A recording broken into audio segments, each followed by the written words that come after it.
for that. We want to get some more information now on the earthquake, the tsunami, the impact, just to give you some sort of idea and context to I guess, the impact again on this massive earthquake that has struck northeast Japan. Dr. Wendy Watson-Wright, Executive Secretary of the Intergovernmental Oceanographic Commission at UNESCO, joins us now. Dr. Watson-Wright, thank you very much for being with us.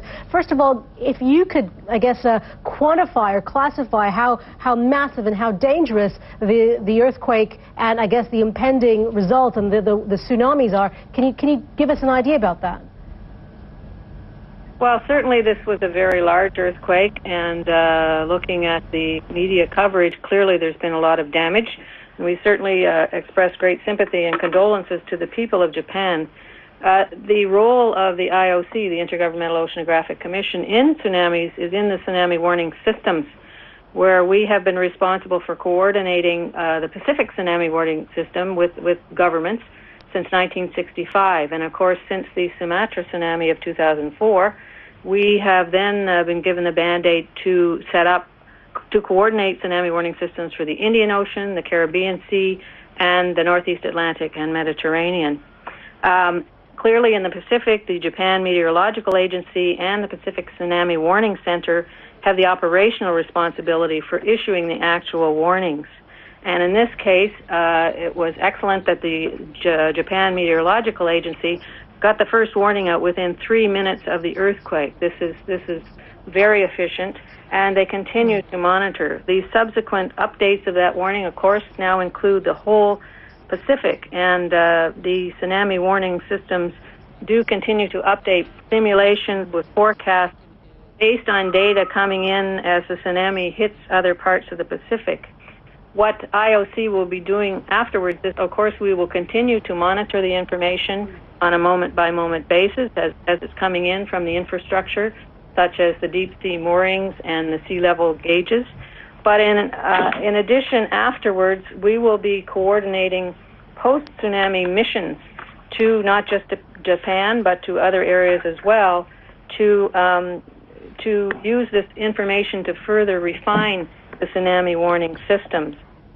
Before you get to that, Dr. Watson-Wright, before you get to the whole idea of refining the system in itself, when we talk about, we're looking at 20-some-odd countries now across the Pacific Rim, including Russia as well, that are affected, that could be affected, that are now have issued tsunami warnings. How unprecedented is this?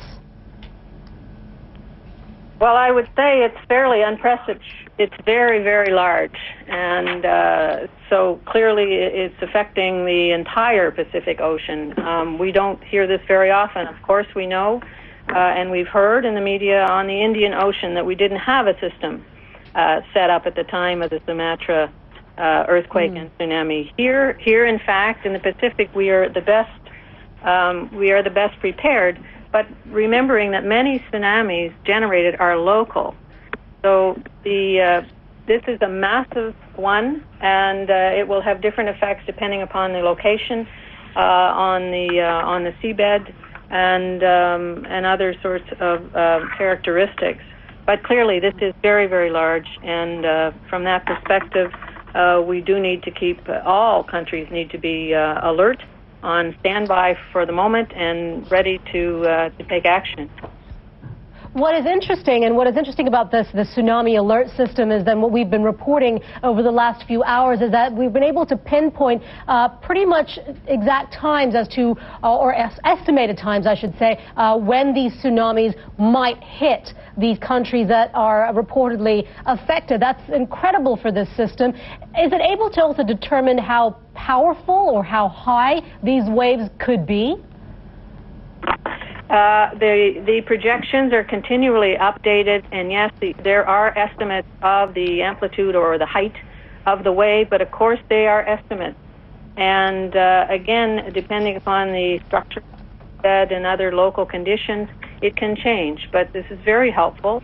I think the system is quite sophisticated, but nothing is perfect. And again, we need to be continually on our toes and continually updating the simulation. In terms of how fast from an earthquake that did strike northeastern Japan, and how fast you're able to determine that, yes, a tsunami warning needs to be issued, what are we talking about here? Are we talking about minutes? Yes, talking about minutes. In this case, it was 3 minutes. But of course, the depth of the earthquake is also in relation to where it is in the ocean or under the land. These all have an effect on predictions.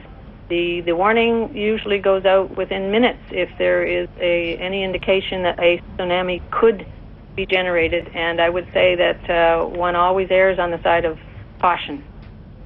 All right. Dr. Wendy Watson-Wright, thank you very much for that. Dr. Watson-Wright there is with the Intergovernmental Oceanographic Commission. Countries, as Zane is reporting there, that are affected, that do have tsunami warnings out there. Some have indicated that the estimated time in which the tsunami was expected to hit, such as in Taiwan or even in Guam, did not happen, but the tsunami warnings are still remaining in place. Of course, with something like this, with nature, you just never can tell. Again, some 20 countries are affected. We understand that the tsunami warning also includes coastal areas of California and Oregon, from Point Conception to California to the Oregon-Washington border. It also includes coastal areas of Alaska from Chitka Pass in Alaska to Attu in Alaska. Again, one of those places affected is Hawaii, and CNN's Carter Evans joins us now live from Honolulu with more on what he's seeing there. Carter, what have you heard? What have you seen? Wake Island. Well, you know, what I'm hearing a lot of are civil defense sirens warning people to get to higher ground. I'm at the Pacific Tsunami Warning Center in Ewa Beach, Hawaii. This is on the island of Oahu, the main island, not the biggest island, but the main island here.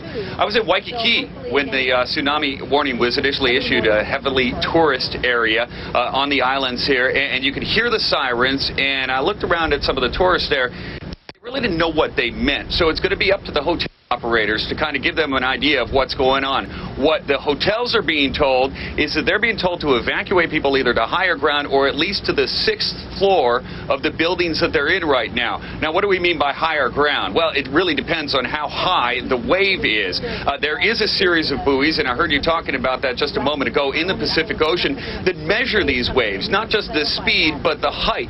Currently, some of the most recent buoys are picking up wave heights. In speaking with some of the scientists here at the warning center, they're saying they're picking up wave heights of 1 meter. Now, that may not sound too big, and it is not too big, especially if you're out at sea. In fact, if you're in a boat, you're not even going to notice a tsunami going underneath you. It's just going to be like a regular wave. It's when it comes ashore that it becomes a problem. And the question now is, how big is that wave going to be when it gets here to the Hawaiian Islands? Now, I also heard you talking about that quake in Chile last year. Around this time, I believe it was in February. I happened to be in Hawaii at that time as well. I grew up here, and I'm here visiting family right now. And at that time, there was a watch issued, and when the tsunami actually came ashore, it was only a couple of inches, so it was kind of a non-event. I got to tell you, though, when I talk to locals here tonight, they feel that this is the real deal. There are big lines of people at the gas stations all around the island.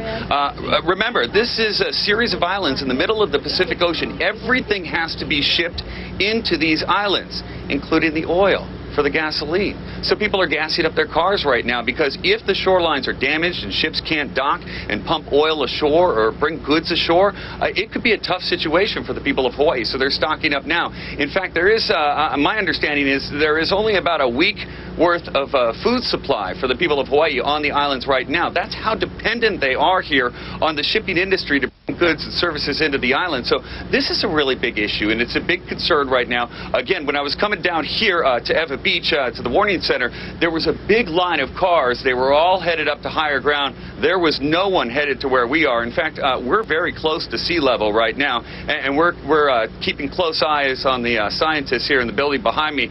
When they say it's time to leave, that's when we're going to take off from this area as well. Back to you.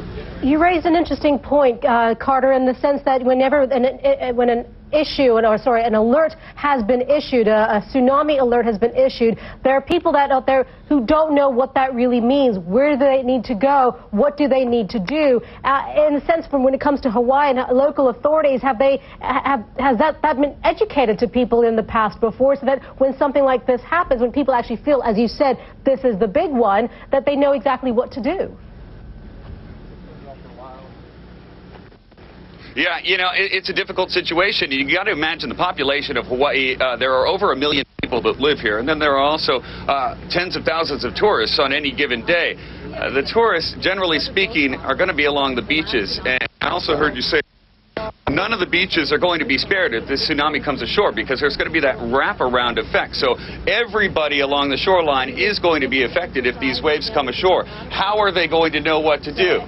Well, fortunately, the authorities here plan for this, they prepare for this, they practice these drills. When I was growing up here in the islands, we had warnings, civil defense warnings. They would tell us they were going to test out the sirens. They would do alerts on the radio stations and say, hey, if this were a real warning, here's what you would need to do. So the people of Hawaii are prepared for this. The people who are visiting are not. It's going to be up to the hotels, the police officers, the firemen to get that information out there, and that's what they're doing right now. All right, Carter Evans there in Honolulu. Thank you very much.